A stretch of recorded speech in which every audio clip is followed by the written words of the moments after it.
ሰላም በድጋሚ እንዴት ውላችኋል ተመልካቾቻችን። ዜና ኢትዮጵያ ከመላው ኢትዮጵያ በሁለተኛው ምዕራፍ 7 ሰዓት ሆኖ እስከ 8 ሰዓት ድረስ ከእናንተ ጋር ቆይታ ሊያደርግ እንሆ ተጀምሯል። ቀደም ሲል የጠቆምናችሁን የአጀንዳ ጉዳያችንን አካተን ሌሎችንም ሰፊ ጉዳዮች ይዘን ነው የምንዘልቀው። አብራችሁን ስለምትቆዩ መርጣችሁ ስለምትከታተሉን እናመሰግናለን። የዛሬ ዕለተ ሐሙስ ዜና ኢትዮጵያን እየመራን እኔ መታሰቢያ ደረጃ እንዲሁም ደግሞ ባልደረባዬ ነጻነት ፍቅሩ አብረናችሁ ቆይታ እያደረግን ነው። የ7 ሰዓት አበይት ጉዳዮቻችንን አስቀድመን እንጠቁማችሁ።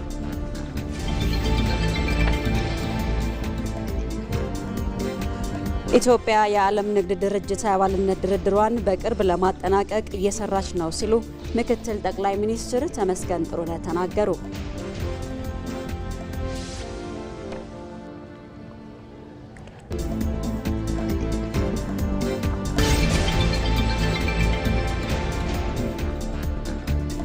የአማራ ክልል ህዝብን ከጦርነት ለማውጣት የታጠቁ አካላት የሰላም መንገድን እንዲመርጡ የአማራ ፋኖ ህዝባዊ ድርጅት ከፍተኛ አመራሮች ጥሪ ያቀረቡ።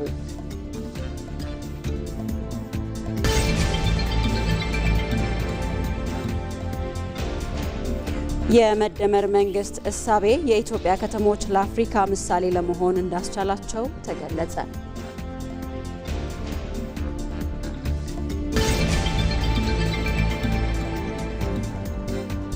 ከውጪ ከአሜሪካው ፕሬዝዳንት ዶናልድ ትራምፕ ጥሪ በኋላ በዩክሬን ጉዳይ ላይ የተጠናከረ ሰላምን የማስፈን ስራ መቀጠሉን የአውሮፓ መሪዎች ተናገሩ።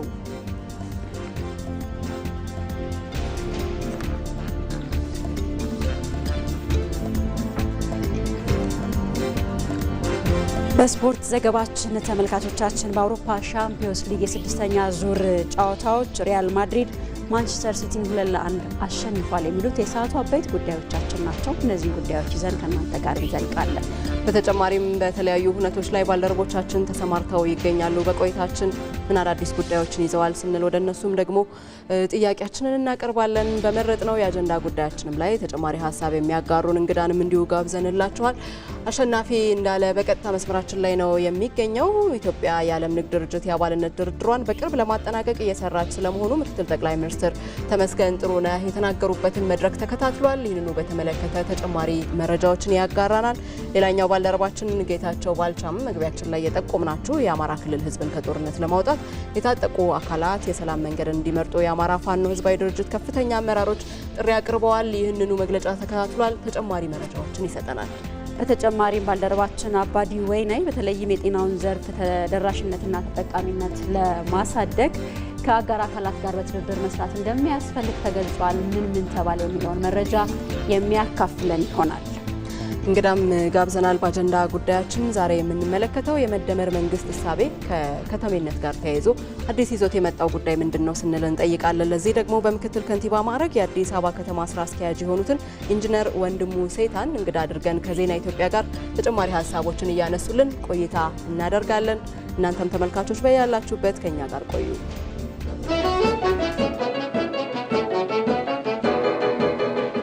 በገናና ታሪካችን ላይ የዘመን ስልጣኔ እየዋጀን ህብረ ብሔራዊነትን ከኢትዮጵያ አንድነት እያጋመድን ከፈተና አሻግረን እድል እያሳየን ለእድገት ልህቀት ለሁለንተናዊ ብልጽግና በአራቱም አቅጣጫ በሁሉም ማዕዘን የኢትዮጵያን ከፍታ እናበስራለን። የኢትዮጵያ ቴሌቪዥን ለኢትዮጵያ ልዕልና። ዜና ኢትዮጵያ ወደ እናንተ መድረስ ይቀጥላል። አስቀድመን በቀዳሚነት ወደምንመለከተው ጉዳያችን እናልፋለን። ባልደረቦቻችን በቀጥታ መስመሮቻችን ተገኝተው ወደሚያነሱት ጉዳይ ነው የምናልፈው። አሸናፊን እናስቀድማለን። ኢትዮጵያ የዓለም የንግድ ድርጅት የአባልነት ድርድሯን በቅርብ ለማጠናቀቅ በብርቱ ጥረትና ተቋማዊ ቅንጅት እየሰራች ነው ሲሉ ምክትል ጠቅላይ ሚኒስትር ተመስገን ጥሩነህ ተናገሩ። በንግድና ቀጠናዊ ትስስር ሚኒስቴር አዘጋጅነት ኢትዮጵያን በንግድ በማስተሳሰር ወደ ላቀ ደረጃ ማሸጋገር በሚል መሪ ሀሳብ ሀገር አቀፍ መድረክ እየተካሄደ ይገኛል። እዚህ ጉዳይ ላይ ቆይታ እናደርጋለን። መድረኩን እየተከታተለ የሚገኘው ባልደረባችን አሸናፊ እንዳለ በቀጥታ መስመራችን ላይ ይገኛል። አሸናፊ በድጋሚ እንዴት ውለሃል? በተለይ ደግሞ ድርድሩ ምን አይነት ውጤት አስገኝቷል? በመድረኩስ የተነሱ ሀሳቦች ምንድናቸው የሚለውን አካተ መረጃዎችን ብታደርሰን። አመሰግናለሁ። መነሻ እንዲሆነን የዓለም የንግድ ድርጅት ምንድነው የሚለውን በጥቂቱ ብናነሳ ወዳለሁኝ። በ1990ዎቹ መጀመሪያ ላይ የተመሰረተው የዓለም የንግድ ድርጅት በአሁን ላይ 166 አባል ሀገራት አሉት። እነዚህ አባል ሀገራት አጠቃላይ በዓለም ንግድ ውስጥ 98 በመቶውን የሚወስደውን አጠቃላይ የንግድ እንቅስቃሴ ይሸፍናሉ። ስለዚህ ትልቅ የሆነ ስራ የሚሰራበት ተቋም ነው ማለት እንችላለን። አጠቃላይ ይህ ተቋም የሚሰራቸውን ስራዎች አብሮ ተጋርቶ የአባል ለመሆን ደግሞ ሀገራት በተለያዩ ጊዜዎች ጥያቄ ያቀርባሉ። እነዚህ የሚያቀርቧቸው ጥያቄዎች ግን በቀላሉ የሚመለሱ አይደሉም። አድካሚ ጉዞ መሄድ የሚጠበቅባቸው ናቸው። ኢትዮጵያም ከቅርብ ጊዜ ወዲህ ጠንካራ በሆነ ሁኔታ ይህንን ጥያቄዋን ማቅረቧን ቀጥላለች። አሁን እዚህ የምገኝበት ሀገራዊ መድረክም አጠቃላይ በሂደት ውስጥ ያሉ ነገሮች ምንድናቸው፣ በቀጣይ ሊሰሩ የሚገባቸው ስራዎች ደግሞ የትኞቹ ናቸው የሚለውም በዋነኛነት ምክክር የሚደረግበት ነው። ምክትል ጠቅላይ ሚኒስትር ተመስገን ጥሩነህ ያነሱት ሀሳብ ምንድነው? ኢትዮጵያ ያዝ ለቀቅ እያደረገች ቢሆን ከዚህ ቀደም የአባልነት ጥያቄዋን ስታቀርብ ነበር። ከለውጡ ማግስት ወዲህ ደግሞ ይህ ጥያቄዋ ጠንካራ በሆነ መርህ እየተመራ መሄዱን አንስተዋል። በተለይ ደግሞ ብሔራዊ ኮሚቴ ከተዋቀረ በኋላ የድርድሩን ሁኔታዎች በማጠናከር ረገድ አይነተኛ ሚናውን ተጫውቷል። በተለይ ባለፉት 7 ወራት ላይ ደግሞ የተሰሩ ስራዎች ኢትዮጵያ በእርግጥም የአባልነት ጥያቄዋን ተቀባይነት ማግኘት እንደሚችል ማመላከቻ ሆኗል። 5ኛና 6ኛው ላይ የተነሱ ደግሞ ሰፊ ስራዎች ደግሞ በተለይ ትልቅ ማሳያ ናቸው። እነዚህ ስራዎቻችን ተጠናክረው ይቀጥላሉ ብለዋል ምክትል ጠቅላይ ሚኒስትር ተመስገን ጥሩነህ። የዓለም የንግድ ድርጅት ከዚህ ቀደም ያቀርባቸው ከነበሩ ጥያቄዎች ውስጥ ዋነኛዎቹ በተለይ ኢትዮጵያ ባደረገችው የማክሮ ኢኮኖሚ ማሻሻያ መፈታት የቻለ ነው። ስለዚህ ኢትዮጵያ የሰራችው ስራና ያገኘችው ውጤት ደግሞ ከዓለም የንግድ ድርጅት አባልነት ጥያቄዋን ባለፈ በዓለም የንግድ ሂደት ውስጥ ያላት ተቀባይነት እንዲጨምር አድርጓል ብለዋል። ስለዚህ እነዚህ ስራዎቻችን ተጠናክረው ይቀጥላሉ። በዚህ ዛሬ መድረክ ላይ የተገኙ ባለድርሻ አካላትም የሚጠበቅባቸው ሊያደርጉ እንደሚገባ ነው ያነሱት። የንግድና ቀጠናዊ ትስስር ሚኒስትሩ ዶክተር ካሳሁን ጎፌ ደግሞ ያነሱት ሀሳብ ምንድነው? በዚህ ሂደት ውስጥ ኢትዮጵያ በርካታ ጥያቄዎች ቀርበውላታል። ከ1050 በላይ ጥያቄዎችን ደግሞ መልሳለች ብለዋል። በጎንዮሽ ደግሞ የሚደረጉ አጠቃላይ አባል ሀገር ለመሆን ከሀገራቱ ጋር መስማማት ትልቁን ሚና ይወስዳል። ስለዚህ ከ22 ሀገራት ጋር የተለያዩ ውይይቶች ሲደረጉ ነበር። ከነዚህ ውስጥ በተለይ 5ቱ ደግሞ ላቀረቧቸው ጥያቄዎች ተገቢው ምላሽ ስለተሰጣቸው ከዚህ ሂደት ውስጥ መውጣታቸውን አንስተዋል። ከሌሎችም ጋር የተለያዩ ስምምነቶች ስለመደረጋቸውን ያነሱት። ስለዚህ ኢትዮጵያ ቁርጠኝነቷን አሳይታለች። አባል ለመሆን የሚያስችሏትን ርቀቶች ሁሉ እየተጓዘች ነው። እነዚህ ደግሞ በጥቅሉ በ2026 በእርግጥም ኢትዮጵያ የዓለም አቀፉ የንግድ ድርጅት አባል እንደምትሆን ማረጋገጫ ናቸው ሲሉ ነው በንግግራቸው ላይ ያነሱት። ጥቅል በመድረኩ ላይ የተነሱ ዋና ዋና ነጥቦች እነዚህ ናቸው። አሸናፊ፣ ስለ መረጃዎችህ እናመሰግናለን። ባልደረቦቻችንን ማግኘታችንን አሁንም እንቀጥላለን። የአማራ ክልል ሕዝብ ጦርነት እያደረሰ ያለውን ችግር ከዚህ በላይ መሸከም ስለማይችል የታጠቁ አካላት የሰላም መንገድን እንዲመርጡ የአማራ ፋኖ ሕዝባዊ ድርጅት ከፍተኛ አመራሮች ጥሪ ያቀረቡ።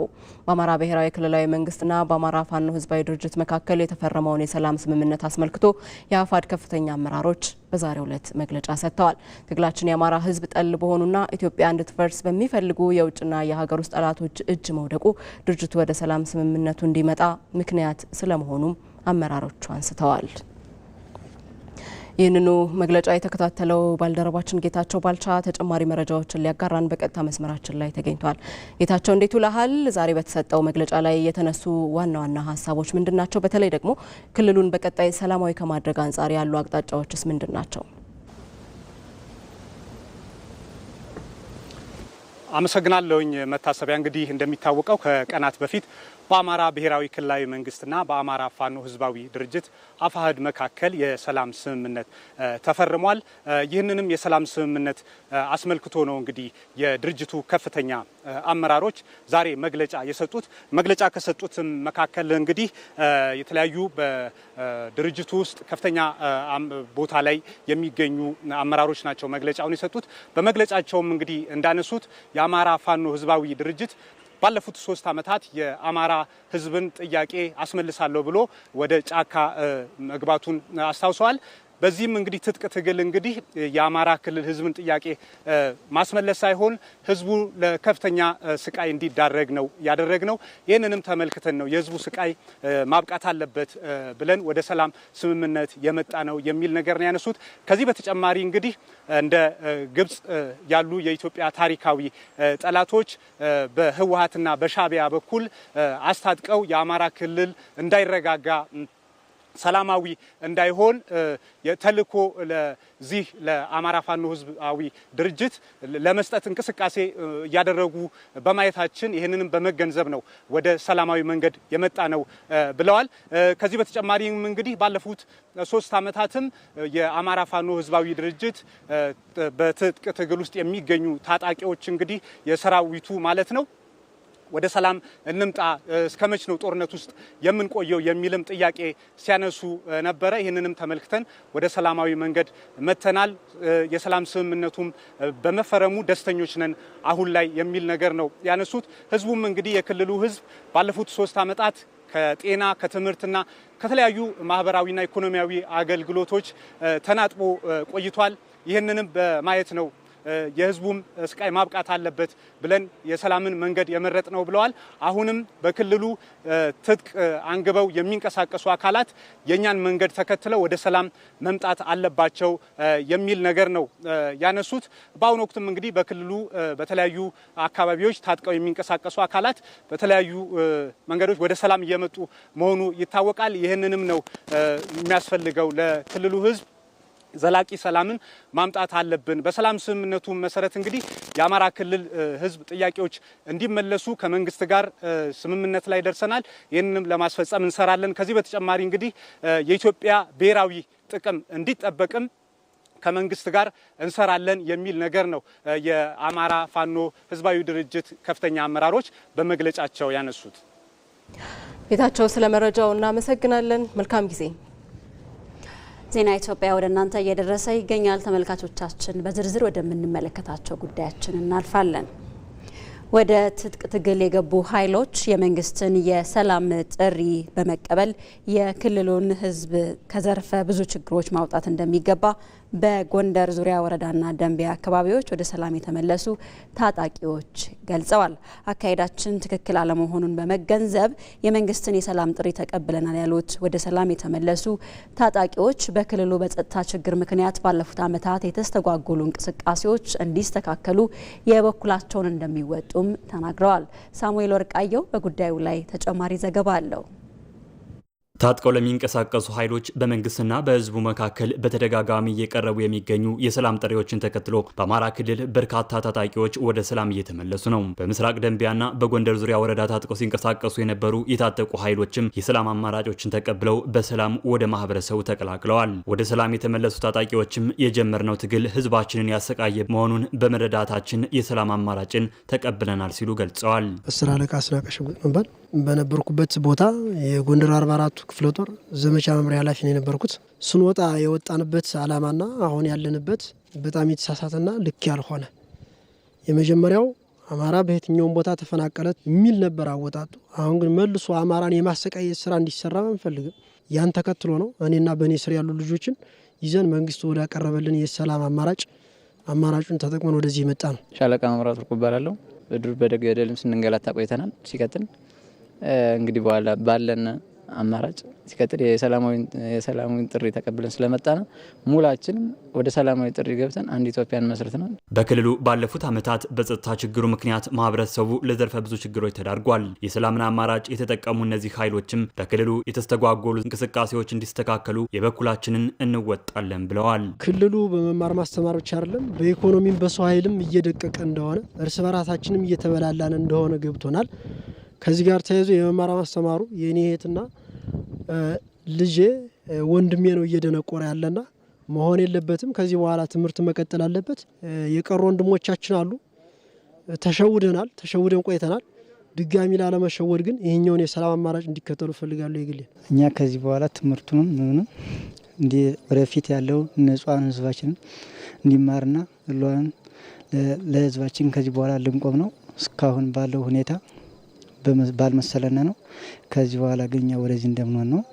ተማሩም ለህዝቡ እንቆማለን ብለናል። በሰላም ወደ ማህበረሰቡ ለመቀላቀል የሚፈልጉ ታጣቂዎችን በአግባቡ የመቀበል እንዲሁም ሌሎችም የሰላም ጥሪውን እንዲቀበሉ የማድረግ ስራዎች እየተሰሩ መሆኑን የገለጹት ደግሞ የጎንደር ከተማ አስተዳደር ፖሊስ መምሪያ ዋና አዛዥ ኮማንደር አንተነህ ቴዎድሮስ ናቸው። የነበራቸው ትግል እውነተኛ አለመሆኑን የውሸት መሆኑን እነሱም ያረጋገጡልን በመሆናቸው ይሄ ትግል የሰላሙን አማራጭ መከተልና መሄድ ባለብን አግባቦች መሄድ ይገባናል። ህዝባችን በድለናልና ህዝባችን የምንከሰው ትጥቃችን አራክፈን የሰላምን አማራጭ መጠቀም ባለብን መንገዶች መጠቀም ይገባናል በሚል ደረጃ የመጡ በመሆናቸው በሰላም ተቀበለናቸዋል። ሌሎች ጓደኞቻቸውን በሰላም እንዲያመጡ መልእክት ተሰጥቷቸዋል። ከማህበረሰቡ ጋር በተደጋጋሚ እየተደረጉ ያሉ የሰላም ውይይቶች የከተማዋና የአካባቢውን ሰላም እንዲሻሻል ከማድረጉ በተጨማሪም የሰላም ጥሪውን የሚቀበሉ ኃይሎች ቁጥር ከጊዜ ወደ ጊዜ እንዲሻሻል አድርጓል ሲሉም ዋና አዛዡ ተናግረዋል።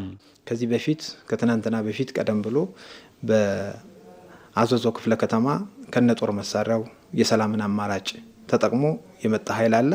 ትናንትናም በተመሳሳይ በማራኪ ክፍለ ከተማ ከነጦር መሳሪያው የሰላምን አማራጭ ተጠቅሞ የገቡ ሰዎች አሉ። ይህም መሰረት አድርገው በተለያዩ መንገዶች ማህበረሰቡን የቀስቀሳ ስራዎች እየተሰሩ ነው። አካባቢው እንዲጠብቅ የጸጥታው ባለቤት ራሱ ማህበረሰቡ እንዲሆን የማድረግ ስራዎችን እየሰራንባቸው ያሉባቸው ሂደቶች አሉ። እንደ አማራ ሚዲያ ኮርፖሬሽን ዘገባ የተጀመረውን ልማት ለማስቀጠልና ዘላቂ ሰላም ለማምጣት ማህበረሰቡ ከጸጥታ መዋቅሩ ጋር በመቀናጀት በባለቤትነት እንዲሰራም ተጠይቋል።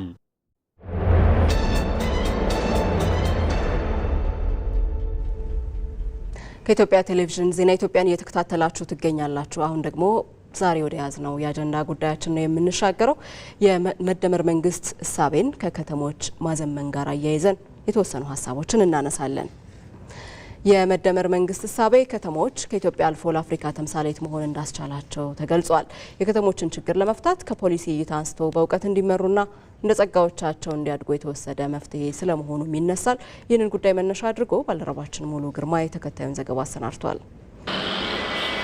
ከተሜነት የሰው ልጆች ኑሮን ምቹ የሚያደርግ አገልግሎትን የሚያቀል ነገሮችን በተሻለ መንገድ የሚያሟሉበት የኑሮ ዘይን መፍጠር ቢሆንም የኢትዮጵያ አብዛኛ ከተሞች ግን የተቃርኖ ጉዞን የተከተሉ ስለመሆናቸው ሲገለጽ ቆይቷል። ዶክተር ያሬድ ተሾመ በከተማና መሰረተ ልማት ሚኒስቴር የፖሊሲ ዳይሬክተርና የኢትዮጵያ ከተሞች ፕሮግራም መሪ ናቸው። የኢትዮጵያ ከተሞች ከዘመናዊነት ጋር በተያያዘ የፖሊሲ አተያይ ችግር አስሮ የያዛቸው፣ ከተማን እንደ ስጋት የማየት የአመራር ችግር የተጣባቸው፣ የህዝብን ፍላጎት መመለስ የተሳናቸው መሆናቸው አበይት ችግሮቻቸው ሆነው መቆየቱን ያነሳሉ። ውጤቱም ከተሞች የድህነት፣ የስራ አጥነትና የኋላ ቀርነት መገለጫን ተላብሰው ቆይተዋል። የከተማ ልማት ፖሊሲ በውስጡ ከተማን ያየበት አተያይ እጅግ የተሳሳተ ነበረ። ስለዚህ ነገሮች ከፖሊሲ ጀምሮ ስህተት ከሆኑ አፈጻጸም ላይ አብዛኛው ነገር ስህተት ይሆናል። ስለዚህ የሚለው የከተሞች የገጠር ትራንስፎርሜሽን አጋዦች፣ ደጋፊዎች ናቸው የሚል ነው። አመራሩ ከተማን እንደ ስጋት የሚያይበት የህዝብን ጥያቄ ከመመለስ ይልቅ የፖለቲካ መሳሪያ የማድረግ ባህሪ ነበር። ስለዚህ ከልማቱ ይልቅ ፖለቲካን ማዕከል ያደረገ እሳቤን ብቻ የበለጸገበት፣ ስለዚህ ከተሞቻችን የድህነትና ስራ አጥነት፣ ኋላ ቀርነት መገለጫ ማኒፌስቴሽን የነበሩበት ነው። ታዲያ የኢትዮጵያ ከተሞች ከእንዲህ አይነት ችግር እንዲላቀቁ ከፖሊሲ አንስቶ በመዋቅር በእውቀትና እንደ ጸጋዎቻቸው እንዲያድጉ ማድረግም የመደመር መንግስት የወሰደው መፍትሄ ነው። ከወደቅንበት ነው የተነሳ ነው። ከተሞችን የምናይበት አመለካከት መጀመሪያ የፖሊሲ አተያይ ወይ ደግሞ የፖሊሲ ፍልስፍናችን ተቀይሯል። በአራቱም ችግሮቻችን ነው የቀየርነው። የመጀመሪያው ከተሞችን የምናይበት አተያይ፣ ከተሞች የገጠር መደላድል አይደለም ወይ ደግሞ ራሳቸው ማንነት፣ ጸጋ፣ የመልማት እድል ያላቸው ናቸው። ስለዚህ ከተሞች የኢኮኖሚክ ትራንስፎርሜሽኑ መሪ ሆነዋል፣ ማሳያ ናቸው። ድህነትና ስራ አጥነት፣ ኋላ ቀርነት ማዕከል ከነበሩ ይሄን ለመቀየር የብልጽግና የፈጠራና የስራ እድል መፍጠሪያ ማዕከል ማድረግ የመጀመሪያው አተያይ የተቀየረበትና ዛሬ ዘመኑ ከተሞቻችን በሁሉም የምናይበት አጋጣሚ ያገኘ ነው። ከዚህ አንጻር ነው ከተማና ከተሜነት የዓለም ለውጥ መነሻና የእድገት መዳረሻ ተደርገውም ይወሰዳሉ። የመደመር መንግስትም የኢትዮጵያ መሰረት የሆኑትን ከተሞችን የብልጽግና ማሳያዎችና ማዕከላት አድርጎም ይመለከታቸዋል። ከተሞች በማህበራዊ እይታም የቅይጥ ባህል መፍጠሪያ፣ የህብረ ብሔራዊ አንድነት ማሳያ ናቸው። በኢኮኖሚ እይታውም የንግድ፣ የኢንቨስትመንትና የኢንዱስትሪ እንዲሁም የስራ ዕድል ፈጠራ ማዕከል በመሆን የላቀ እድገትና የፈጠራ እንቅስቃሴ ሞተርም ያደርጋቸዋል። በፖለቲካው እይታ ደግሞ የፖለቲካ ስርዓት መፍለቂያ፣ የሲቪክ ባህል መሰረት፣ የውይይትና የንግግር ባህል መገንቢያም ከተሞች መሰረት ናቸው። ታዲያ የመደመር መንግስትም ከተሜነት የብልጽግና መዳረሻ ነው ብሎም ያምናል። የመደመር መንግስት ከተሜነትን የሰው ልጅ የብልጽግና መዳረሻ ነው ብሎ ያምናል። ከተሜነት በእቅድና በእውቀት ካልተመራ አይደረስበትም። የመደመር እሳቤ ከተገለጠባቸው ስራዎች መካከል የኮሪደር ልማት በጎላ ይነሳል። በአዲስ አበባ ጅማሮውን አድርጎ የተተገበረው ኮሪደር ከተማዋን የከተሜነት እድገት እንድትጀምርም እድል የፈጠረ ነው። ከትንሽ ጀምሮ ማስፋትን የተለመው ፕሮጀክት በአዲስ አበባ ሳይገደብም በሁሉም የሀገሪቱ ክፍሎች በ73 ከተሞች ተጠናክሮ መቀጠሉም በከተሞች ክትመት ላይ የገጠሙ ስብራቶችን በመጠገን ረገድ ከታዩ ስራዎች መካከል ፈርቀዳጅ ሆኖ ይጠቀሳል። ማህበረሰብ ማስተባበር፣ ማሰራት፣ ማንቃት፣ ማስጠበቅ አለብን። ትውልዱን መታደግ አለብን። ከጫት ቤት መናጠቅ አለብን። ከሽሻ መናጠቅ አለብን። ፓርክ ስንሰራ፣ ስታዲየም ስንሰራ፣ ወክዌይ ስንሰራ ለዜጎቻችን ዛሬ ሳይሆን በስተርጅና የተሻለ ጤና እንዲኖራቸው ያስችላል። ከተሞችን በአዲስ ራዕይና አስተሳሰብ የመምራት እሳቤ ከተሞችን ማዘመንና ተወዳዳሪ ማድረግ እንዲሁም ለነዋሪዎቻቸው ምቹ ማድረግ ትውልድን እስከ መታደግ የታየ የስኬት መንገድም ተደርጎ ይወሰዳል። ከተሞች በባህሪያቸውና በጸጋቸው እንዲያድግ ነው የተደረገው። ዘመናዊ ሆኖ ሲል ቢሾፍቱ እንደ ቢሾፍቱ ነው የምታድገው። ጎንደር እንደ ጎንደር ነው የምታድገው። እንደ ባህር ዳር ማድረግ አትችልም። ባህር ዳር ሰመራ እንደ አሶሳ ማድረግ አትችልም። እንደ ሰመራ ነው። ይሄ ጂኦግራፊክ፣ ስፓሻል፣ ዲሞግራፊክ ባህሪያቸው በዚህ መልኩ እንዲያድጉ ጸጋ ተሰጣቸው። በጸጋቸው ልክ እንዲያድጉ የማያለምንም ሊመን አውቶኖመስ ሆኑ ከተሞች። የመደመር መንግስት ከተሞች የብዝሃ ዘርፍ ኢኮኖሚ ማበቢያ ስፍራ እንደመሆናቸውም ለክትመት ዝመናውም መልካም እድልን የፈጠረ ሆኗል። እንዲህ ያለው አካሄድም ከኢትዮጵያ አልፎ ለአፍሪካ ምሳሌ የሚሆኑ ከተሞችን መፍጠር ያስቻለ እሳቤን ማንበር የተቻለበት ነው። በስሉጥነታቸው ምሳሌ የሆኑ ከተሞች አሉ። በአፍሪካ እንደ አዳማ እጅግ በዲፕሎማሲ ማዕከልነታቸው የአፍሪካ መዲናነታቸው በግልጽ ሲታሙበት ከነበረው ወጥተው ዛሬ ምሳሌነት ያሉ ከአራቱ የአፍሪካ ኤግዛምፕለር ሲቲ ተምሳሌታዊ ከተሞች ውስጥ አዲስ አበባ አንዷ ሆናለች ዛሬ ላይ። በከተሞች ያለውን የመኖሪያ ቤት እጥረት በተለያዩ አማራጮች ማቃለል፣ ጽዳትና አረንጓዴ ልማትን የህዝብ ባህል ማድረግ፣ ሃይማኖታዊ ባህላዊና ታሪካዊ ሀብቶችን ወደ ቱሪዝም ሀብትነት መቀየር፣ ወጣቶችን በእውቀትና ክህሎት ለስራ ማብቃትም ትኩረት የተቸራቸው ጉዳዮች ናቸው። እዚህ ጉዳይ ላይ እንቆያለን። ቆይታ ለማድረግ ተጨማሪ ሀሳቦችን ለማንሳት ስቱዲዮ እንግዳ ጋብዘናል። በዚህ ጉዳይ ላይ ሀሳብ የሚሰጡን በምክትል ከንቲባ ማዕረግ የአዲስ አበባ ከተማ ስራ አስኪያጅ ኢንጂነር ወንድሙ ሴታ ናቸው። ከእሳቸው ጋር ቆይታ እናደርጋለን። ኢንጂነር ስለመጡ እናመሰግናለን። እኔም በጣም አመሰግናለሁ። መልካም። የመደመር መንግስት እሳቤን ከከተሞች መዘመን ጋር አያይዘን እያነሳን ነውና የመደመር መንግስት ለከተሞች ይዞት የመጣው አዲሱ እሳቤ ምንድን ነው? ጥሩ አመሰግናለሁ። እንግዲህ ከዚህ በፊት በቀደሙት ስርዓታት በተወሰነ መልኩ ለከተሞቻችን የተሰጠ ትኩረት አለ። ግን ደግሞ ትኩረት የተሰጠበት መንገድ ደግሞ ከተሞቻችን ሁለንተናዊ በሆነ መንገድ እንዲያድጉ ያላስቻለ በመሆኑ ምክንያት ይሄን እሳቤ መቀየር የሚያስችል አዲስ እሳቤ የብልጽግና መንግስት ወይም ደግሞ የመደመር እሳቤ ይዞ መጥቷል ብለን ነው የምናስበው። ከዚህ አንጻር ዋነኛውና አንደኛው ነገር ተደርጎ የሚወሰደው ከተሞቻችን በዘፈቀደ ማደግ የለባቸውም። በእቅድና በስርዓት መመራት መቻል አለባቸው። አዲስ የሚፈጠሩትም በፕላን የተመሩ ከተሞች መሆን አለባቸው። ነባሮቹም ከተሞች ከዚህ በፊት ያለ ፕላን ባልተገራ መንገድ ያድጉ የነበሩ ከተሞቻችን መሀሉም አዳዲስ ማስፋፊያ ቦታዎችም በስርዓት ማደግ መቻል አለባቸው የሚል አዲስ እሳቤ ይዞ የመጣ ነው። ሌላኛው እንግዲህ ገጠርና ከተማ መካከል ያለው ዳይኮቶሚ ነው። ያው ትናንት ገጠር የነበረ አካባቢ ነገ ወደ ከተማነት መቀየሩ አይቀርም። ሁለተኛ ገጠር ያመረተውን ነው ከተማ ኮንሱም የሚያደርገው።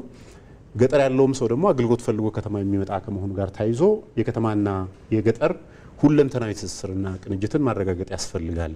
ገጠሩ እያደገ የሚመጣበት ጊዜ ለከተማው ኢኮኖሚ የሚመገብ መሆን መቻል አለበት። ከተማው ደግሞ ለገጠሩ ኢኮኖሚ ደግሞ መሰረተ ልማት የሚያቀርብ አገልግሎት የሚያቀርብ ያንን በገጠር የተፈጠረውን ሀብት ደግሞ ኢኮኖሚክ አግሎሜሬሽን የሚፈጥር አካባቢ ከመሆኑ ጋር ታይዞ የነዚህን የገጠርና የከተማን ሁለንተናዊ ትስስርና ቅንጅትን ማጠናከር ያስፈልጋል የሚል እሳቤ ይዞ መጥቷል።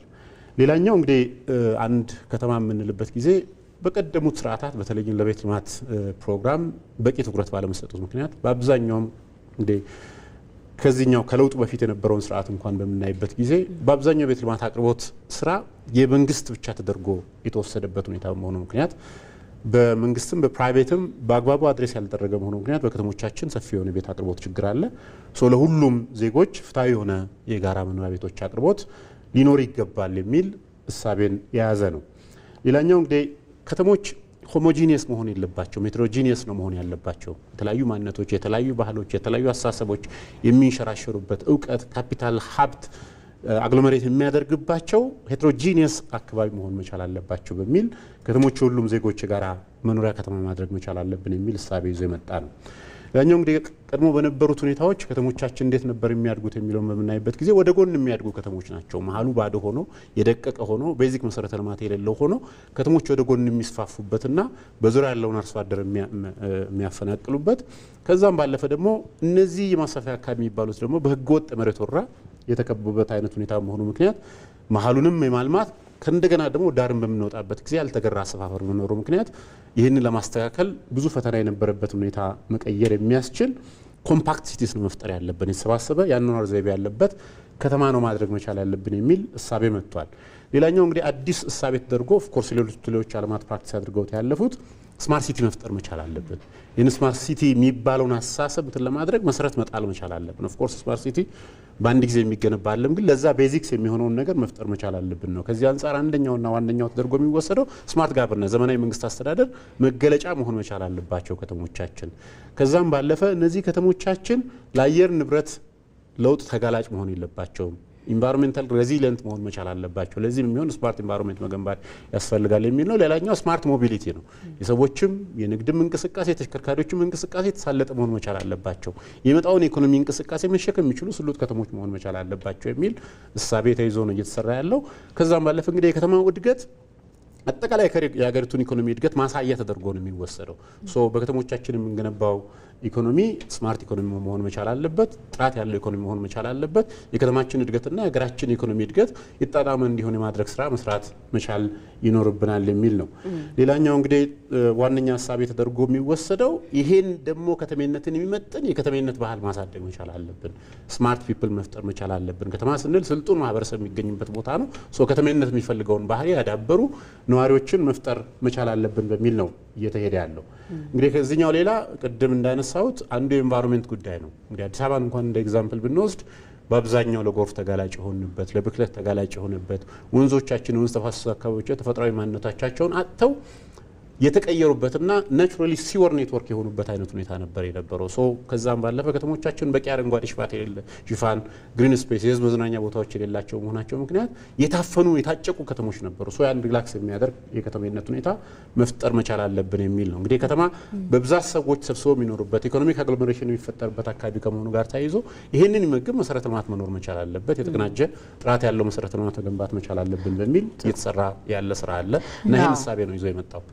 መልካም ኢንጂነር፣ እስካሁን ላነሷቸው ሀሳቦች በተለይ አዲስ አበባ ከተማ ምሳሌ ትደረጋለች እና የኮሪደር ልማት አንዱ ማሳያ ነው። የወንዝ ዳርቻ የልማት ስራዎች እንዲሁም ከተማዋን የማዘመን ለነዋሪዎቿ ምቹ የማድረግ እንቅስቃሴዎች አካል ናቸው ብለን ማንሳት እንችላለን እና እንደው ከተማዋ አዲስ አበባ ውስጥ ያሉ ለውጦች አሁን በተጨባጭ ምን ይመስላሉ የሚለውን እስቲ እናንሳ። እንግዲህ ለዚህ የመደመር እሳቤ አንዱ ማሳያ ተደርጎ የሚወሰደው ከለውጡ በኋላ አዲስ አበባ ውስጥ የሰራናቸው ስራዎች ናቸው። ከዚህ አንጻር እንግዲህ ከተማ በስርዓት መመራት አለበት ነው። እንደ መደመር እሳቤ በስርዓት ማደግ መቻል አለበት የሚል ነው። ቀድሞ የተበላሸውን ስርዓት የማስያዝ ስራ ነው። ለዚህ ማሳያ የሚሆነው በአዲስ አበባ ውስጥ የጀመርነው የኮሪደር ልማት ስራ ነው። በዚህ የኮሪደር ልማት ስራችን ምክንያት ቅድም ሳነሳ እንደነበረው የተቀናጀ ነገን የዋጀ መሰረተ ልማት መኖር መቻል አለበት። የከተማውን የሰዎችም የትራፊክንም እንቅስቃሴ የተሳለጠ ማድረግ መቻል አለብን በሚል በኮሪደር ልማት በሁለት ዙር የጀመርናቸው ስራዎች ከዛም በፊት የሰራናቸው ስራዎች ከተማችን ውስጥ ሰፊ ለውጥ አምጥተዋል። ያንን የመደመርን እሳቤ ማንጸባረቂያ አንዱ ይሄ አድርገን ነው የምንወስደው። ከሞቢሊቲ አንጻር ያለውን በምናይበት ጊዜ አዲስ አበባ መንገዶች በጣም ጠባቦች ነበሩ።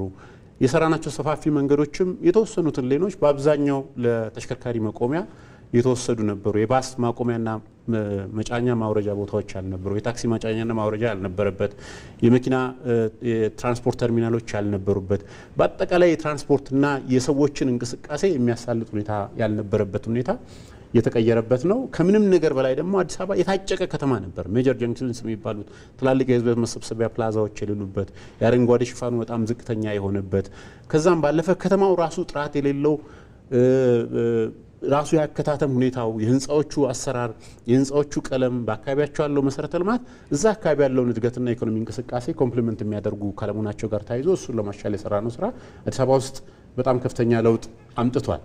ከዛም ባለፈ እንግዲህ በከተማችን ውስጥ መሀል የሚባለው የከተማ አካባቢ በጣም የደቀቀ አካባቢ ነበር። ቤዚክ ኢንፍራስትራክቸርስ የሚባሉ የሌለባቸው እዛ አካባቢ ለሚኖሩ የሰው ልጅ ለተባለው ክቡር ፍጡር የሚመጥን ያኗኗር ሁኔታ ያልነበረበት ሁኔታ ነው ያለው። ከዛም ባለፈ እነዚህ ቦታዎች ላይ የሚኖሩ ሰዎች ኢቭን አደጋ ቢደርስ እንኳን በቀላሉ ደርሰን ሬስኪው ማድረግ የማንችልበት አይነት ሁኔታ የነበረበት ሁኔታ የቀየረ ስራ ሰርተናል።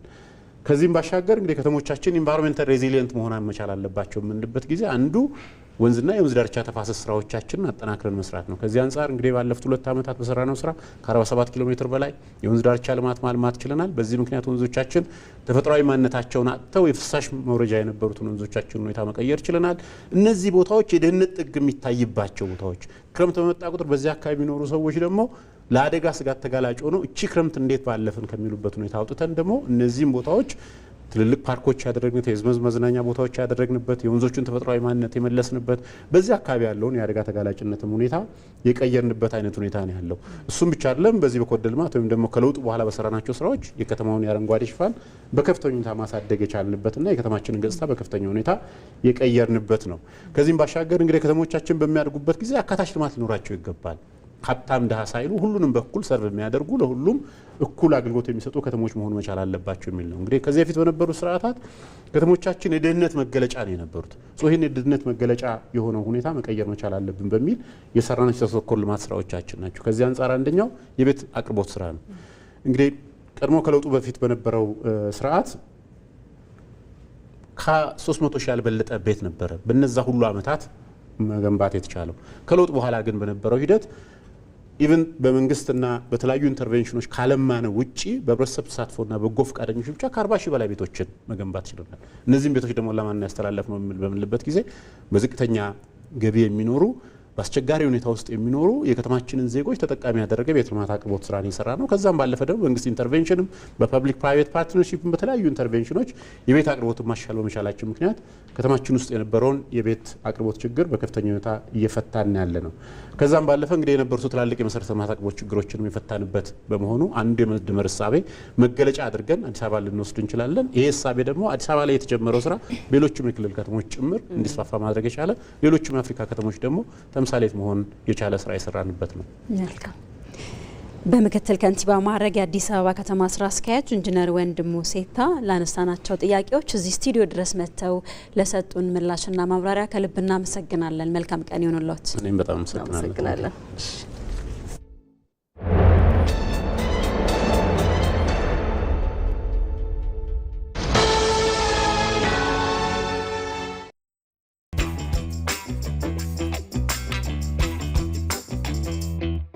የውጭ ምንዛሬ በተመጣጣኝ ዋጋ አግኝተሻል? ለግብይቶችሽ ግን እንዴት እንደምትከፊ ታውቂያለሽ?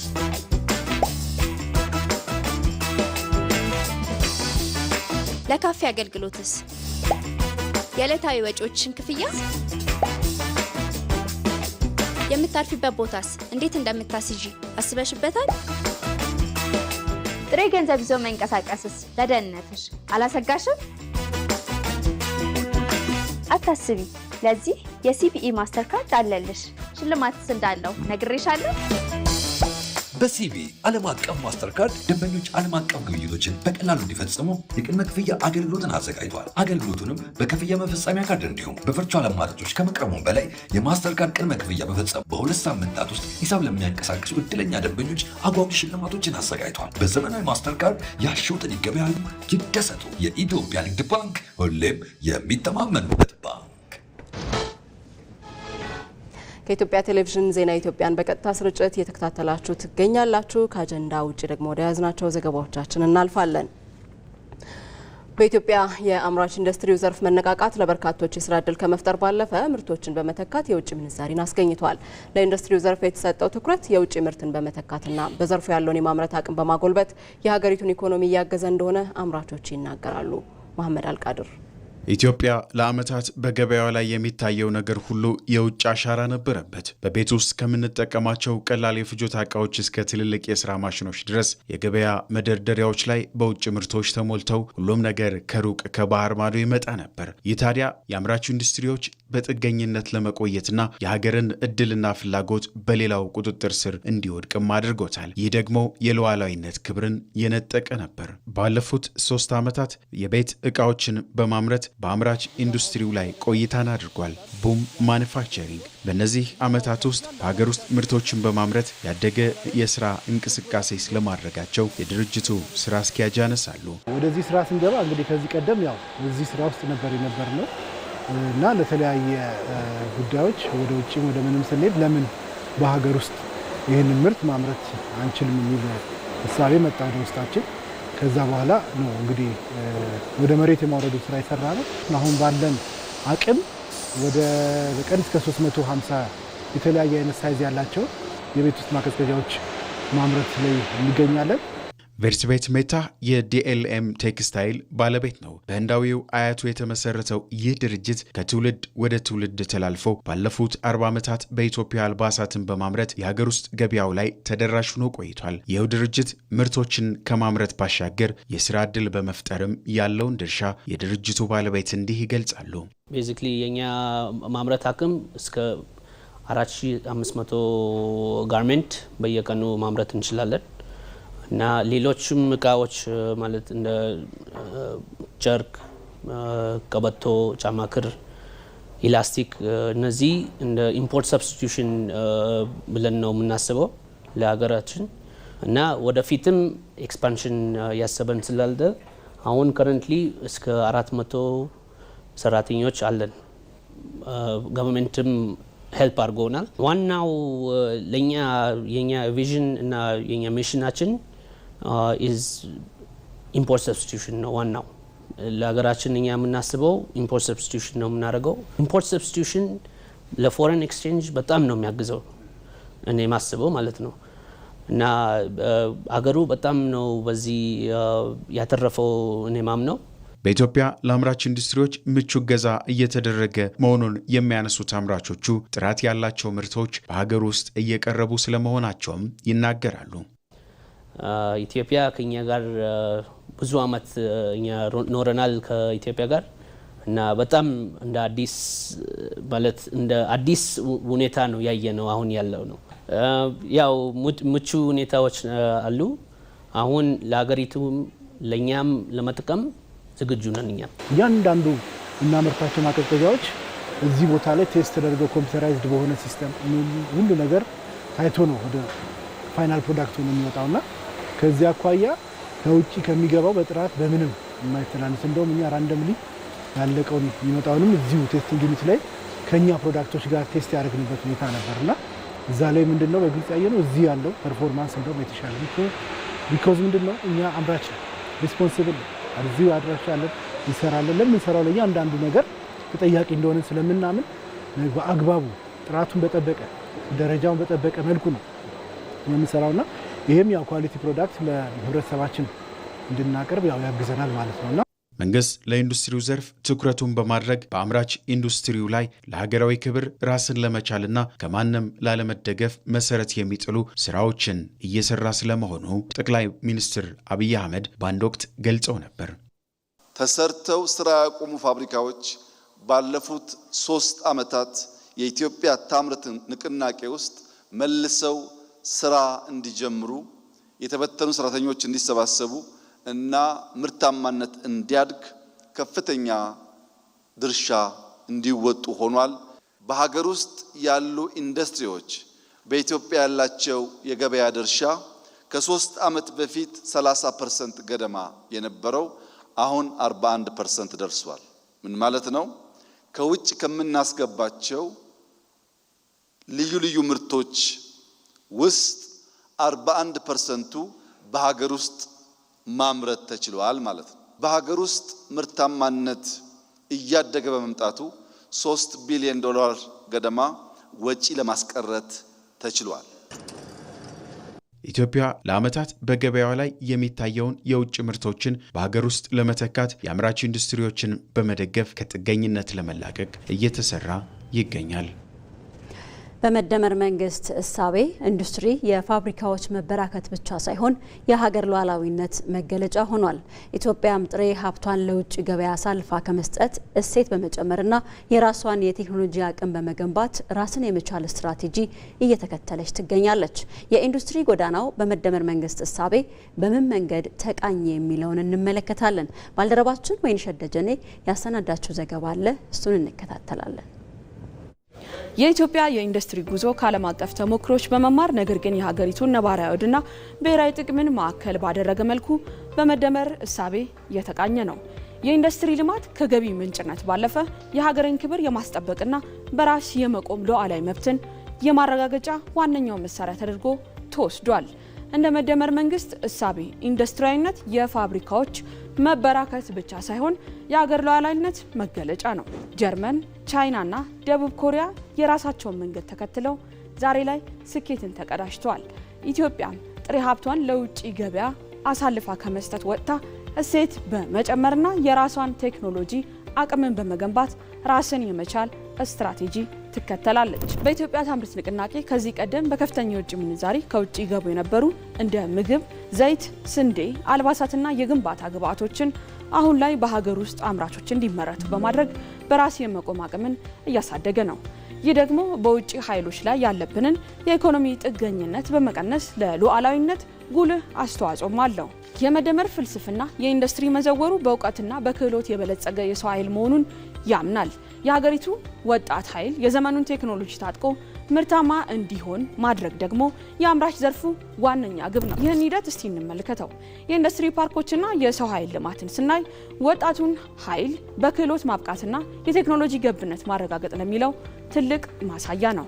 በቦሌ ለሚ፣ በአዋሳና በድሬዳዋ ያሉ ኢንዱስትሪ ፓርኮችም የውጭ ቴክኖሎጂን እውቀትን ወደ ሀገር ውስጥ እንዲገቡ በማድረግ ማለትም ቴክኖሎጂ ትራንስፈር በማድረግ ድልድይም ሆነዋል። በሺዎች የሚቆጠሩ ኢትዮጵያውያን ወጣቶችም ቀደም ሲል የማያውቃቸውን ዘመናዊ የሆኑ የማሽነሪዎች አጠቃቀም፣ የአመራረት ጥራትንና የዓለም አቀፍ ገበያ ሰንሰለት በእነዚህ ፓርኮች ውስጥ እየተለማመዱ ነው። ይህም በእውቀት ላይ የተመሰረተ አምራች ዜጋን የመፍጠር ሂደትም አካል ነው። በተለዋጭ የዓለም ፖለቲካ ውስጥ ብሔራዊ ጥቅምን ለማስጠበቅ የአምራችነት አቅምን ማሳደግ አማራጭ የሌለው ጉዳይ መሆኑን ተመላክቷል። የመከላከያ ኢንጂነሪንግና የቴክኖሎጂ ሽግግርን ስንመለከት ደግሞ ቀደም ሲል የጦር መሳሪያዎችና ወታደራዊ ተሽከርካሪዎችን ሙሉ በሙሉ ኢትዮጵያ ከውጭ በመግዛት ላይ ጥገኛ የነበረችው አሁን ላይ በመከላከያ ኢንዱስትሪዎች አማካኝነት የተለያዩ የጦር መሳሪያዎችና ድሮኖችን፣ ወታደራዊ አልባሳትን በሀገር ውስጥ በማምረት መጀመሯ ይህ በዓለም አቀፍ ደረጃ ደግሞ የጂኦፖለቲካዊ ተጽዕኖ ውስጥ ሀገሪቱ ራሷን ለመከላከል የሚያስችል የቴክኖሎጂ ነጻነት ማለትም የስትራቴጂክ አውቶኖሚ እንዲኖራት እያደረገ ነው። የመደመር መንግስት የኢንዱስትሪ ልማት የሚከተለው እንደ አንድ የኢኮኖሚ ዘርፍ ብቻ ሳይሆን ጠንካራ ማህበረሰብንና የማይናወጥ መንግስትን ለመገንባት እንደሚያስችል የመዋቅራዊ ሽግግር ምሰሶ ነው። የኢትዮጵያ ብልጽግና የሚረጋገጠው የዜጎች የኑሮ ዘይቤ ሲቀየርና ሀገሪቱ በቴክኖሎጂ አምራች ዘርፍ ባለቤት ስትሆን ብቻ እንደሆነም ተገልጿል። የተቀናጁ የግብርና ማቀነባበሪያ ኢንዱስትሪ ፓርኮች ለምሳሌ የይርጋለምና ቡሬን ማንሳት እንችላለን። ቡናን እንደ ጥሬ ዕቃ ብቻ ከመላክ ይልቅ ደግሞ በሀገር ውስጥ ተቆልቶና ተፈጭቶ እንዲላክ፣ የወተትና የስጋ ምርቶችን ደግሞ እሴት ተጨምሮባቸው ለገበያ እንዲቀርቡ መደረጉ የገበሬውን ገቢ ከማሳደጉም በላይ ሀገሪቱ ከአንድ ምርት የምታገኘውን የውጭ ምንዛሪ በእጥፍም ይጨምራል። የመደመር ፍልስፍና በወረቀት ላይ ብቻ ሳይሆን በተግባር የሀገርን የኢኮኖሚ የደህንነት ምሰሶች ለማጠናከር እየዋለ ያለ መሆኑን ያረጋግጣሉ። የኢትዮጵያ የኢንዱስትሪ ጉዞ የውስጥ አቅምን አሟጦ የመጠቀምና አስፈላጊ አቅሞችን የመገንባትም ብሔራዊ ጥሪ ነው።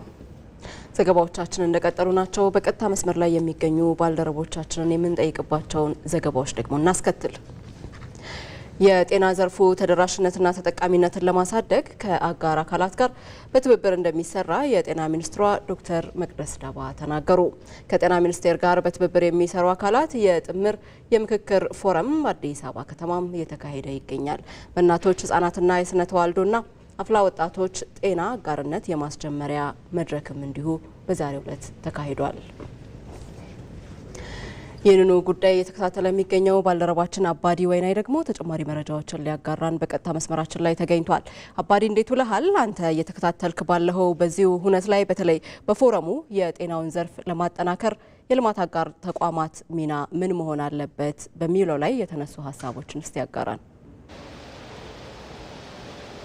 አመሰግናለሁ። እንግዲህ አንቺም ቀደም ብለሽ እንደጠቀሽው የጤና ሚኒስቴር ከጤና ሚኒስቴር ጋር ከሚንቀሳቀሱ የተለያዩ የልማት አጋሮች ጋር የጥምር የምክክር ፎረም አካሂደዋል። በዚህ በአዲስ አበባ ማለት ነው። በዚህ የጥምር ፎረምም በተለይም ደግሞ የጤና ሚኒስትሯ ዶክተር መቅደስ ዳባን ጨምሮ የተለያዩ የልማት አጋሮች ተወካዮችና ዘርፉን የሚመለከታቸው ባለሙያዎችና ባለድርሻ አካላትም በዚሁ ፎረም ተሳትፈው ነበር። በተለይም ይህ ፎረም በጤና ሚኒስቴርና በጤና ሚኒስቴር ስር ከሚንቀሳቀሱ የተለያዩ የልማት አጋሮች ጋር ያለውን ትብብርና ያለውን ትስስር ይበልጥ ለማጠናከርና በዘርፉ የሚሰራውን ስራ ለማሳደግ ዓላማ አድርጎ የሚካሄድ ፎረም ነው። ፎረሙም ቀጣይነት ያለው ስራ ለመስራት የሚያስችል ዓላማ ይዞ ነው እንግዲህ እየተካሄደ የሚገኘው ማለት ነው። በዚሁ መድረክ እንደተገለጸ ሆነ የኢትዮጵያ መንግስት ባለፉት ዓመታት የጤና ዘርፉን ለማጠናከርና የጤና ሽፋን ለማሳደግ በርካታ ስራዎችን ሲሰራ እንደነበር ሚኒስትሯ ዶክተር መቅደስ ዳባ ገልጸዋል። በዚህም ደግሞ ውጤቶች እየተገኙ መሆናቸው ነው ያብራሩት። ከዛ ባሻገርም በዚህ ፎረም የእናቶች ህጻናትና የስነ ተዋልዶ እንዲሁም የአፍላ ወጣቶች ጤና አጋርነት ይፋ ተደርጓል። ይህ አጋርነት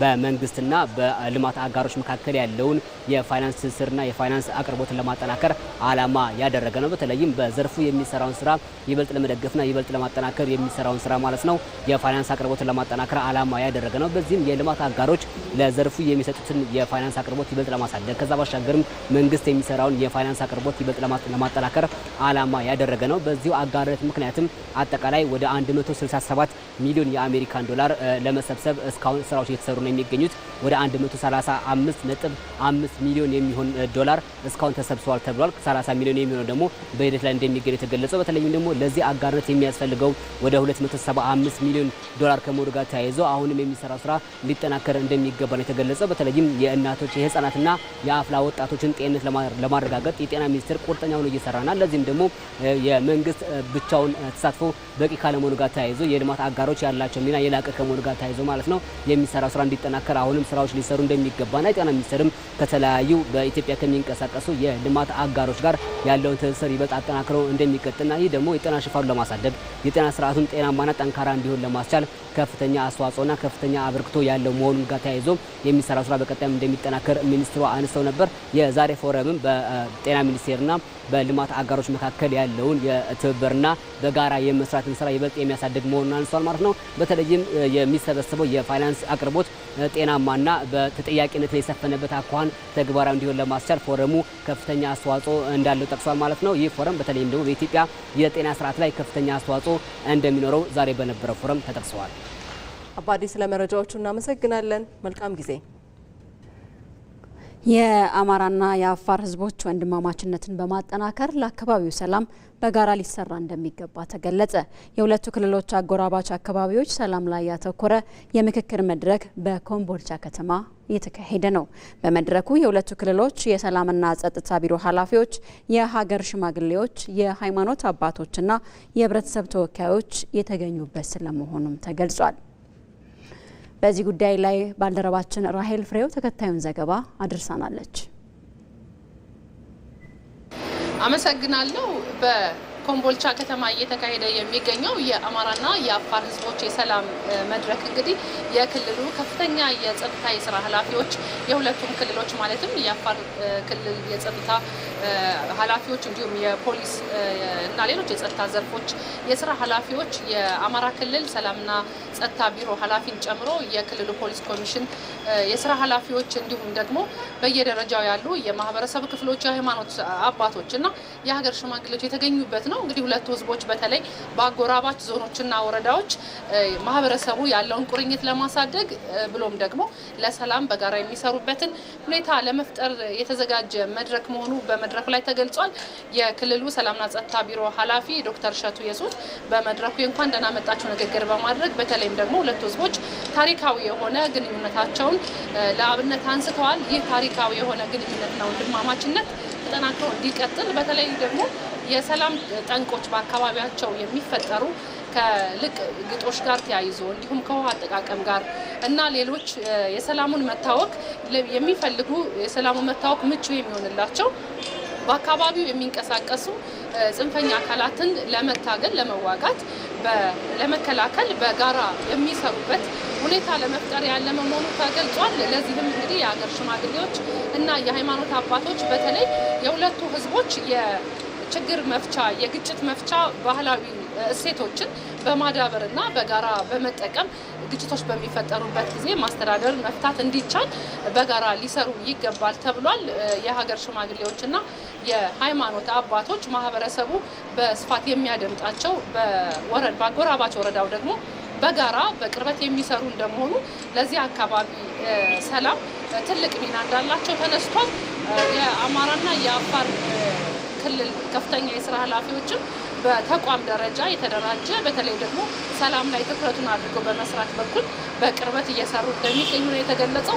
በአካባቢው የሚታዩ ልዩ ልዩ የጽንፈኝነት ምልክቶችና የሰላም እንከኖችን ለመፍታት ተቋማዊ የሆኑ መነጋገሮች፣ መቀራረቦች መኖራቸው ትልቅ ፋይዳ ያለው በመሆኑ እስካሁን መልካም የሚባል ሰላም መኖሩ ተገልጿል። ከዚህ ባለፈ ይህንን በማገዝ በኩል ደግሞ ማህበረሰቡ ሁሌም በንቃት ነገሮችን በመከታተል አብሮነትን በማጠናከር ወንድማማችነትን በማጠናከር እና ባህላዊ ግጭት የመፍቻ ዘዴዎችን በጋራ በመጠቀም ሁኔታዎችን መፍታት እና ሰላምን ማጠናከር በአካባቢው እጅግ አስፈላጊ መሆኑ ነው የተነሳው።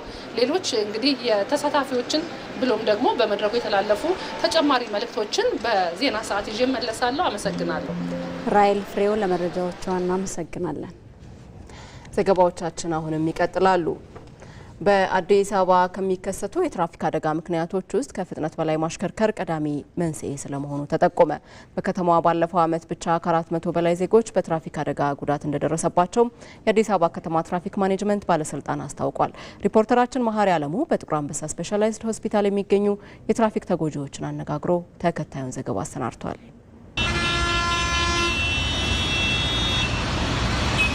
ልጆቹን ካለ ወላጅ አዛውንቱን ደግሞ ካለ ጧሪና ቀባሪ ያስቀረ የብዙዎችን ተስፋ እያጨለመ የሚገኝ ነው አስከፊው የትራፊክ አደጋ። በጥቁር አንበሳ ስፔሻላይዝድ ሆስፒታል ያገኘናት የትራፊክ አደጋ ተጎጂም የነበረውን ክስተት እንዴት ትናገራለች። ይኸውልህ እኔ ዓመት ሙሉ እዚህ አልጋ ላይ ነኝ እና የመኪና አደጋ ነው። ወደ ቡታጀራ የሚባል አገር ስንሄድ እዚህ ምን የሚባል ሌማን የሚባል አካባቢ ስንደርስ መኪናው ተጋጨ።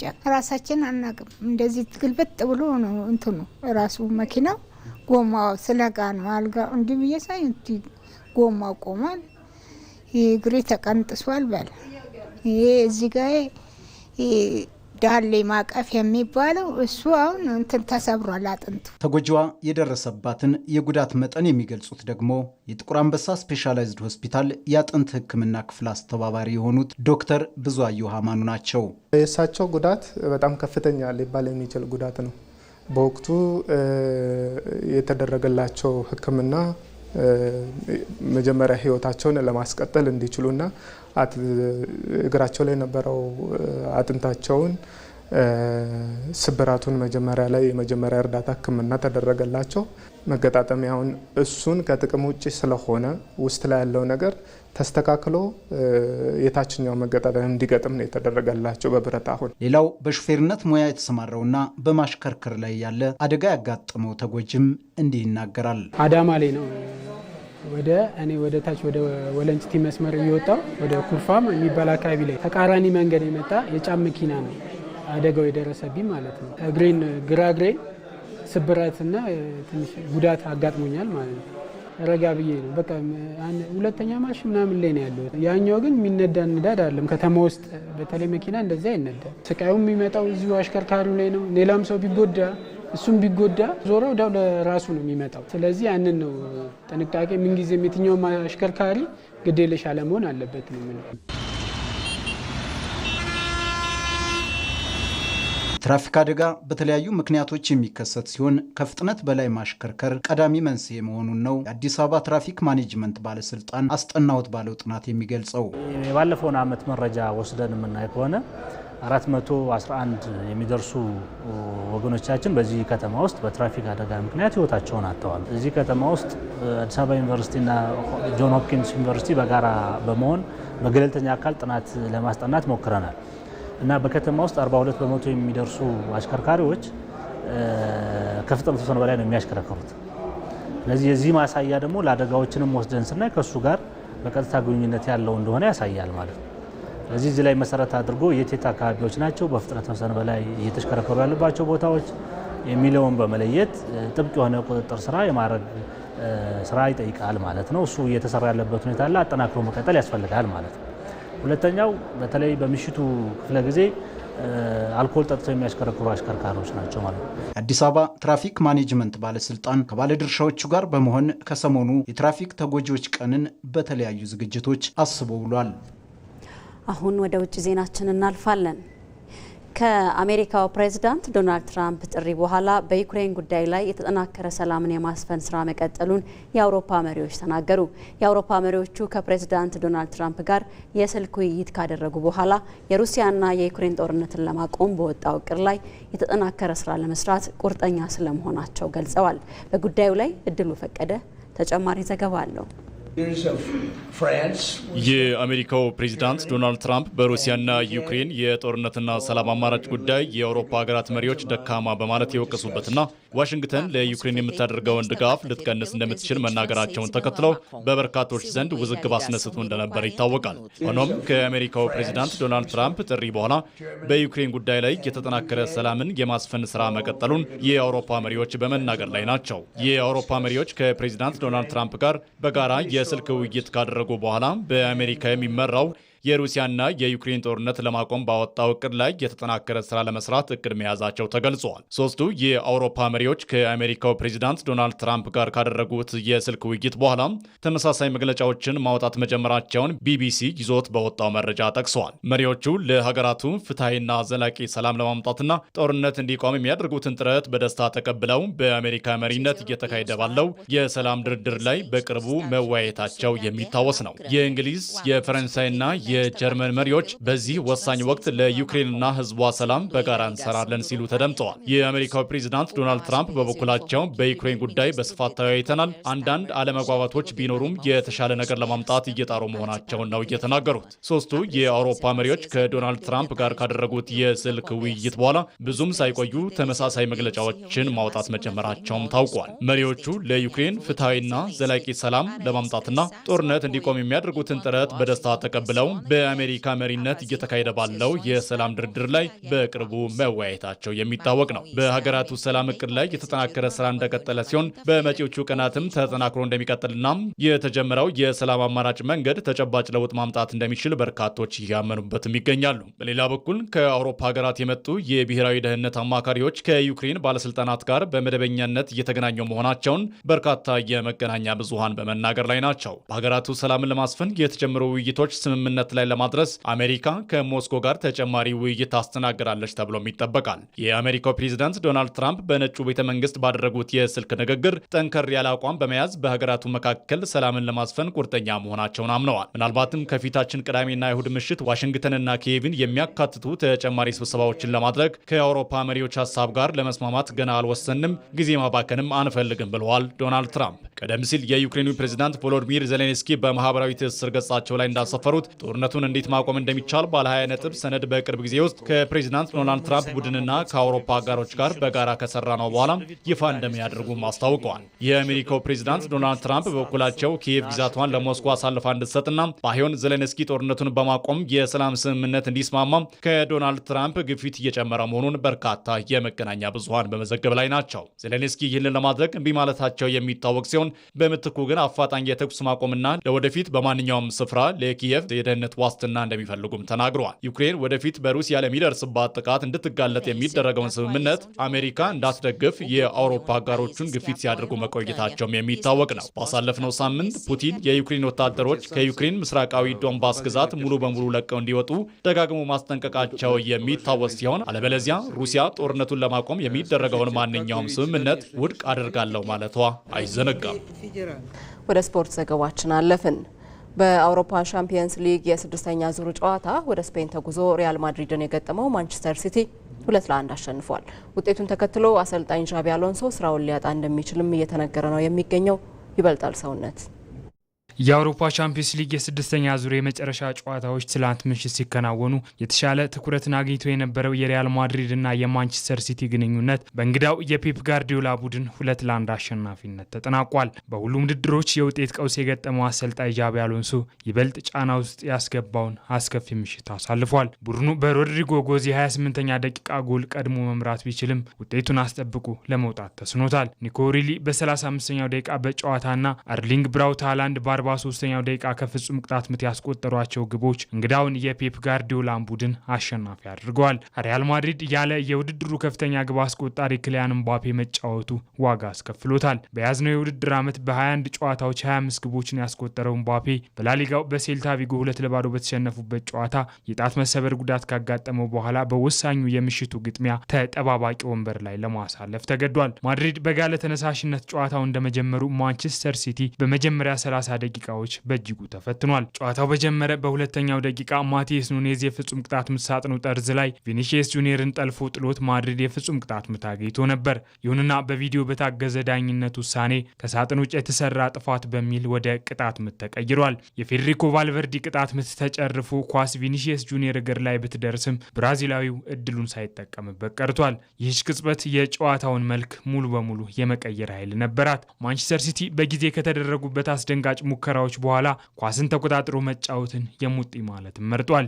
ይሁንና ይህ ጥረቱ በ28ኛው ደቂቃ ሮድሪጎን ከማስቆጠር አላስቆመውም። ብራዚላዊው ከጁድ ቤሊንግሃም በረጅሙ የተሻገረለትን ኳስ በውብ አጨራረስ ከመረብ አሳርፏል። ከመጋቢት ወር በኋላ የመጀመሪያ ግቡንም ነው ያስቆጠረው። ግብ ከተቆጠረበት በኋላ በላቀ ደረጃ ተጭኖ መጫወትን የመረጠው እንግዳው ክለብ ማንቸስተር ሲቲ ከ7 ደቂቃዎች በኋላ ያገኘውን የመጀመሪያ ግልጽ ግብ የማግባት አጋጣሚ በሚገባ ተጠቅሞበታል። የአካዳሚ ፍሬው ኒኮ ሪሊ ነው ከቲቦ ኩርቶ ያገኛትን ኳስ ወደ ግብነት የቀየረው። የመጀመሪያው አጋማሽ ሊጠናቀቅ የ2 ደቂቃዎች እድሜ ብቻ ሲቀር አንቶኒዮ ሩዲገር ሳጥን ውስጥ አርሊንግ ብራውት ሃላንድ ላይ የሰራው ጥፋት ደግሞ የፔፕ ጋርዲዮላን ቡድን የማሸነፊያ ግብ አስገኝቷል። በሁለተኛው አጋማሽ የጃቢ አሎንሶ ማድሪድ በቤሊንግሃምና በኢንድሪክ አማካኝነት ለማስቆጠር የተቃረበባቸው አስቆጭ አጋጣሚዎች ተፈጥረውም ነበር። ሪያል ማድሪድና ማንቸስተር ሲቲ ከቅርብ ዓመታት ወዲህ ዋና ባላንጣ ቡድኖች ሆነው በመድረኩ ብቅ ብለዋል። ካለፉ 4 ውድድሮች 3ቱን ዋንጫ ያሸነፉት ሁለቱ ቡድኖች ናቸው። ማድሪድ በ2022 እና 2024 ዋንጫውን ሲያነሳ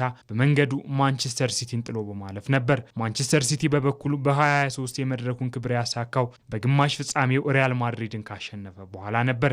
የትላንቱ 15ኛ የእርስ በርስ ግንኙነታቸው ነው። ፔፕ ጋርዲዮላ በአሰልጣኝነት ዘመናቸው በሪያል ማድሪድ በ7 ጨዋታዎች ብቻ የተሸነፉበትን አሃዝም አስመዝግበዋል። ውጤቱን ተከትሎ አሰልጣኝ ጃቢ አሎንሶ ስራውን ሊያጣ የሚችልበት እድል ሰፊ እንደሆነ እየተነገረ ነው። ቢቢሲ በበኩሉ ስፔናዊ አሰልጣኝ እስከ እሁዱ የአላቤዝ ጨዋታ ድረስ በኃላፊነቱ እንደሚቆይ ከውስጥ አዋቂዎች አረጋግጫለሁ ብሏል። የማድሪድ ባለስልጣናት ግን ከሴልታ ቪጎ ሽንፈት በኋላ አሎንሶ ሊተኩ በሚችሉ አሰልጣኞች ዙሪያ ውይይት ማድረጋቸው ነው የተነገረው። ተመልካቾች 6 ሰዓት የጀመረው ዜና ኢትዮጵያ ከመላው ኢትዮጵያ በ2 ምዕራፎች ወደ እናንተ እየደረሰ እዚህ ላይ ተጠናቋል። አብራችሁን ስለነበራችሁ እጅግ አድርገን እናመሰግናለን። መታሰቢያ ደረጃና ነጻነት ፍቅሩ የዛሬ ዕለተ ሐሙስ ዜና ኢትዮጵያን እየመራን ቆይታ አድርገናል። ዳይሬክተራችን ቃሲም ሸምሱ፣ መላው የስቱዲዮና የስርጭት ባለሙያዎችም ከኛ ጋር ነበሩ። መልካም ቀን ይሁንላችሁ።